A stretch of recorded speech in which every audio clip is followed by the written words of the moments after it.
Hi friends, welcome back to കാമീസ് world. ഇന്നത്തെ നമ്മുടെ റെസിപ്പി നെല്ലിക്ക കൊണ്ട് ഒരു അടിപൊളിയായിട്ടുള്ള ഒരു റെസിപ്പിയാണ്.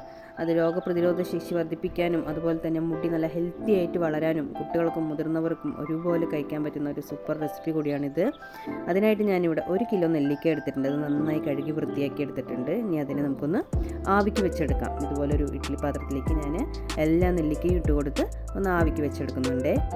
10 മിനിറ്റ് മതി ഇതൊന്ന് കുക്കായി കിട്ടാൻ. ഇതിപ്പോൾ 10 മിനിറ്റ് കഴിഞ്ഞിട്ടുണ്ട്, നന്നായി കുക്കായിട്ടുണ്ട്. ഈ നെല്ലിക്കയൊക്കെ നന്നായി വെന്ത് നല്ല സോഫ്റ്റായിട്ട് വന്നിട്ടുണ്ട്. ഇനി നമ്മൾ അത് എത്രത്തോളം വെന്തിട്ടുണ്ട് എന്നുള്ളത് നിങ്ങൾക്ക് കാണിച്ചു തരാം. അതാ ഒരു നെല്ലിക്ക എടുത്ത് നമുക്ക് ജസ്റ്റ് ഒന്ന് കൈകൊണ്ട് ആക്കിയതുപോലെ ആക്കിയാൽ തന്നെ അത് കുരുവിൽ നിന്ന് വിട്ടുവരും. ഇനിയിപ്പോൾ നമുക്ക് ഇതിനെ സെപ്പറേറ്റ് ആയിട്ട് കുരു കളഞ്ഞ് മാറ്റാം. ഇതിപ്പോൾ നന്നായി വെന്തത് കൊണ്ട് കൈകൊണ്ട് തന്നെ നമുക്കിതുപോലെ സെപ്പറേറ്റ് ആയിട്ട് മാറ്റിയെടുക്കാൻ പറ്റും. അത്രയും സോഫ്റ്റായിട്ട് നമ്മുടെ നെല്ലിക്ക വെന്തിട്ടുണ്ട്. ഇനി ഇതിനിപ്പോൾ എല്ലാം നമുക്ക് കുരു കളഞ്ഞ് ഒരു പാത്രത്തിലേക്ക് മാറ്റാം. നമുക്കിതിനെ ഒന്ന് ജസ്റ്റ് ഒന്ന് ക്രഷ് ചെയ്തെടുക്കണം. ഈ നെല്ലിക്കാനെ മുഴുവനും കുറേശ്ശെ ഇട്ടിട്ട് നമുക്ക് ക്രഷ് ചെയ്തെടുക്കാം. ഒരു മിക്സി ജാർ എടുത്ത് അതിലേക്ക് ഞാൻ കുറച്ച് ഇട്ട് കൊടുക്കുന്നുണ്ട്. നെല്ലിക്ക അതുപോലെ ക്രഷ് ചെയ്തെല്ലാം മാറ്റിയതിന് ശേഷം ഇനി ഇതിലേക്കുള്ള ശർക്കര പാനി നമുക്ക് റെഡിയാക്കി എടുക്കാം. അതിനായിട്ട് ഞാൻ 1 കപ്പ് ശർക്കരയാണ് എടുക്കുന്നത്. ഇതിനെ നമുക്ക് മെൽറ്റ് ചെയ്ത് അരിച്ചെടുത്തതാണ്. നിങ്ങൾക്ക് നല്ല ശർക്കരയാണ് നിങ്ങളുടെ കയ്യിലുള്ളതെങ്കിൽ അതിലേക്ക് നമുക്ക് വേണമെങ്കിൽ ഡയറക്റ്റായിട്ട് തന്നെ അതിലേക്ക് ഇട്ട് കൊടുക്കാം. ഇനി ഒരു പാൻ എടുത്ത് അടുപ്പത്ത് വെച്ച് പാൻ നന്നായി ചൂടായ ശേഷം അതിലേക്ക് നമ്മൾ നേരത്തെ ക്രഷ് ചെയ്ത് വെച്ച നെല്ലിക്ക ഇട്ട് കൊടുത്ത് നന്നായിട്ടൊന്ന് ചൂടാക്കി എടുക്കാം. അതിൻ്റെ വെള്ളമൊക്കെ ഒന്ന് ഡ്രൈ ആവുന്നത് വരെ. വെള്ളമൊക്കെ നന്നായി ഡ്രൈ ആയിട്ടുണ്ട്. ഇനി അതിലേക്ക് നേരത്തെ തയ്യാറാക്കി വെച്ച ശർക്കര പാനി കൂടി നമുക്ക് ചേർത്ത് കൊടുക്കാം. ഇതിപ്പോൾ മുഴുവനും 1 കപ്പ് ശർക്കര പാനിയും അതിലേക്ക് ചേർത്ത് കൊടുക്കുന്നുണ്ട്. എന്നിട്ട് നമുക്ക് നന്നായിട്ടൊന്ന് അതൊന്ന് സെറ്റാക്കി ഇളക്കിയെടുക്കാം. ഇതിപ്പോൾ ലോ ഫ്ലെയിമിൽ വെച്ച് തന്നെ നന്നായിട്ട് നമുക്ക് ഇളക്കി കൊടുക്കാം. ഇതൊന്ന് സെറ്റാവുന്നത് വരെയും, അല്ലെങ്കിൽ അടിപ്പിടിക്കാൻ ചാൻസ് ഉണ്ട്. നന്നായിട്ട് ഇതുപോലെ ഒന്ന് ഇളക്കി കൊടുത്തുകൊണ്ടേ ഇരിക്കണം.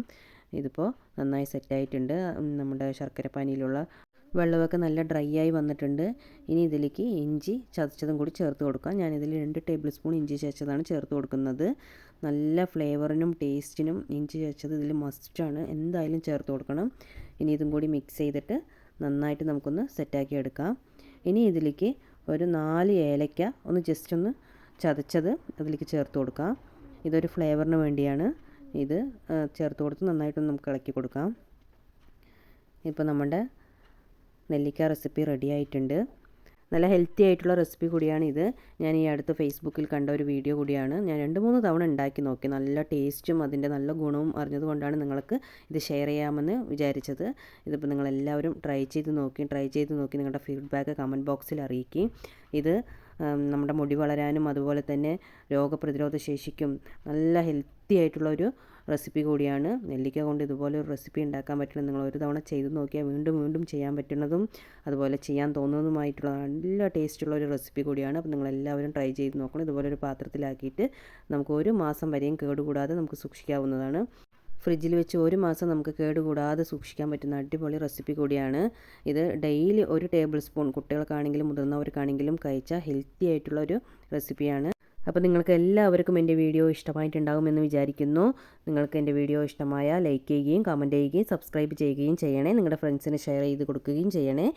എൻ്റെ വീഡിയോ ആദ്യമായിട്ടാണ് കാണുന്നതെങ്കിൽ സബ്സ്ക്രൈബ് ചെയ്യണേ. സബ്സ്ക്രൈബ് ബട്ടൻ്റെ അടുത്തുള്ള ബെൽ ബട്ടണും കൂടി അമർത്തി ഓൾ എന്ന ഓപ്ഷനും കൂടി അമർത്തിയാൽ മാത്രമേ ഞാൻ ഇടുന്ന പുതിയ വീഡിയോയുടെ നോട്ടിഫിക്കേഷൻ നിങ്ങൾക്ക് ലഭിക്കുകയുള്ളൂ. അപ്പോൾ പുതിയ വീഡിയോയിലൂടെ നമുക്ക് വീണ്ടും കാണാം.